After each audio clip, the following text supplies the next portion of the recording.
from my time at the Smithsonian, I could point to a lot of these instances that were just incredibly moving, from working on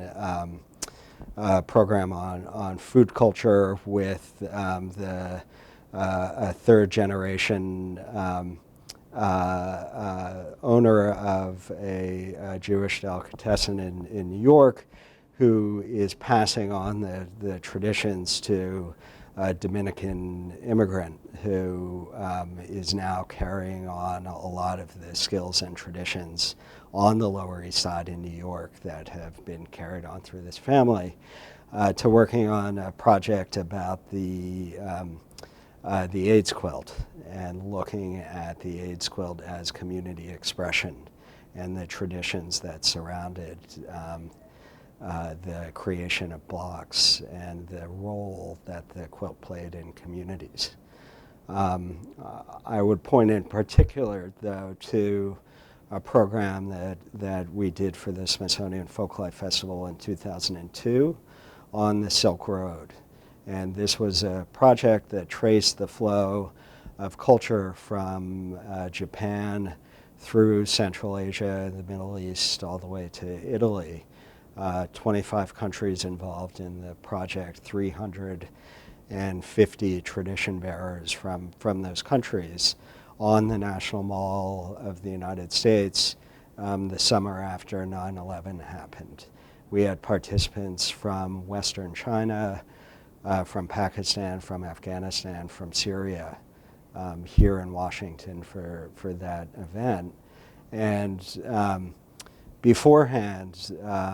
we would talk on the phone with these tradition bearers from all over the world who were coming here to share their knowledge and expertise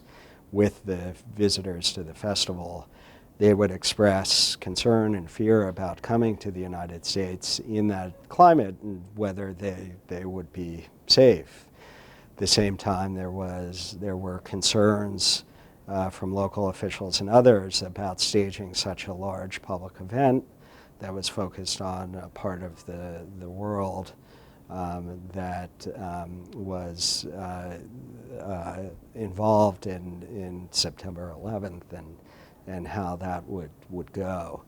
In the end, we had over 1.5 million visitors to the festival who flocked to talk to the Syrian glassblower, who came to talk to the truck painter from Pakistan, or the glassmaker from Western China, about their lives and about their knowledge and expertise. And in the end, it was this really great outpouring of desire for connection that was celebrated on the National Mall. And in many ways, it felt like the exact right thing to be doing at that time. And that really crystallized the role that the humanities can play during difficult times when we need increased understanding and increased contact rather than less contact.